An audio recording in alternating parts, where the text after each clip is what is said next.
ada kalanya cara kita untuk mengingat, cara kita untuk mengapresiasi dan menghargai apa yang Tuhan sudah ajarkan kepada kita adalah dengan cara kita ngomong kepada diri kita sendiri. Dan dengan demikian kita punya kontak dengan Dia. Karena Dialah Sang Firman. Dan kalau Anda mengucapkan firman dan itu benar, bukan ide Anda, bukan ditambahkan dengan ide kita, maka Dia akan senang. Amin. Dan Dia akan terus menolong saudara, menolong saudari untuk terus meningkat di dalam pengertian, di dalam pengertian, di dalam pengertian. Karena seiring Anda meningkat dalam pengertian, ingat, tidak ada seorang pun yang bisa mengerti misteri tanpa Roh Kudus. Jadi ketika Anda bisa mengerti dan memahami hal-hal ini, itu adalah Roh Kudus. Maka jika itulah Roh Kudus, maka Roh Kudus juga yang meningkatkan kita, membawa kita naik kepada pengertian sampai sempurna. Maka Roh Kudus itu juga yang merubah hidupmu dan cara berpikir kita. Amin. Karena jika seorang mampu mengerti meterai ketujuh, saya nggak yakin kalau hidupnya nggak diubahkan. Pasti itu akan seiring dengan kehidupan dia dan cara berpikir dia. Anda tidak akan bisa meningkat dari iman kepada kebaikan akan saudara-saudara sampai Roh Kudus memeteraikan Anda jika Anda juga tidak memiliki pengetahuan di dalamnya. Karena umatku binasa kurang pengetahuan. Jadi pengetahuan ini bukan pengetahuan duniawi, inilah pengetahuan ilahi, pengetahuan surgawi. Dan Dia datang kepada kita karena Dia sendiri meterai ketujuh, Kristus sendiri. Kita harus lahir ke dalamnya. Amin. Kita harus lahir ke dalamnya. Kita harus lahir kembali di dalam pesan. Dan seperti kemarin saya katakan, dan Anda membaca, mendengar apa yang disampaikan oleh Brother Branham, Kristus mewahyukan dirinya sendiri. Itulah kelahiran kembali Anda. Itulah kelahiran kembali Anda. Itulah kelahiran baru Anda. Kristus sendiri mewahyukan dirinya kepada Anda. Dan apa lahir baru? Anda lahir dari atas. Apa lahir baru? Anda menjadi ciptaan yang baru. Cara berpikir Anda sedikit demi sedikit mulai diubahkan oleh kuasa dinamik, kuasa pengubahan Roma 12. Amin.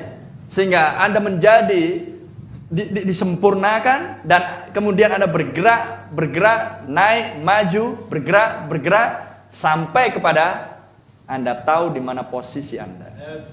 Amin. Itulah pengadopsian. Brother Branham mengatakan, tidak cukup baik bagi Anda Pentakosta hanya dilahirkan kembali. Anda harus tahu setelah dilahirkan kembali.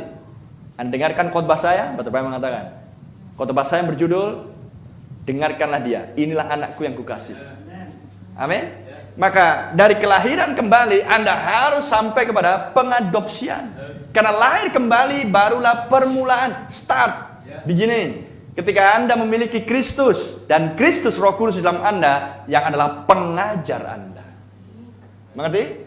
Pengajar Anda. Dia akan memenuhi Anda dengan hal-hal yang sudah dijanjikan. Karena Roh Kudus dijanjikan adalah roh kebenaran untuk memimpin kamu ke dalam seluruh kebenaran.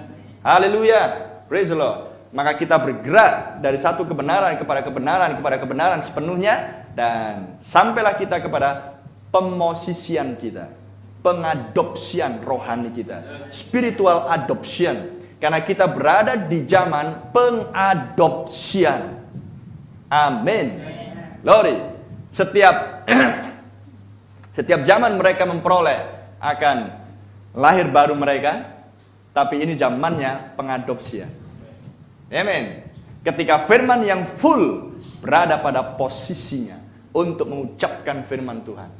Haleluya. Maka kita berada di posisi yang terakhir. Inilah zamannya pengadopsian. Itulah sebabnya, siapa yang bisa mengerjakan semuanya ini? Siapa yang bisa mengerjakan lahir baru? Siapa yang bisa mengerjakan kelahiran kembali? Siapa yang bisa mengerjakan pengadopsian? Kalau bukan Dia sendiri yang turun. Siapa? Kristus sendiri yang turun. Amin. Karena Dialah yang dibawa ke Matius 17 dan Dia diubahkan. Amin. Di situ berdiri Elia, di situ berdiri Musa di sampingnya. Dan kemudian ketika Petrus berkata-kata, mari kita bangun 3 kemah di sini. Tapi suara berkata dari surga, inilah anakku yang kukasih, dengarkanlah dia. Glory, itulah pengadopsian Yesus Kristus sebagai sang anak. Dan dari mana? Dan dari mana suara datang? Dari awan. Matius 17 katakan, from the cloud. Dari awan. Itulah sebabnya betapa pentingnya kita bisa melihat kenapa awan harus tampil. Amen. Awan supranatural, bukan sekedar awan, tapi awan supranatural, bentukan dari sayap-sayap ketujuh malaikat yang sudah memberikan kepada Brother Branham penugasan yang kedua, klimaks yang kedua.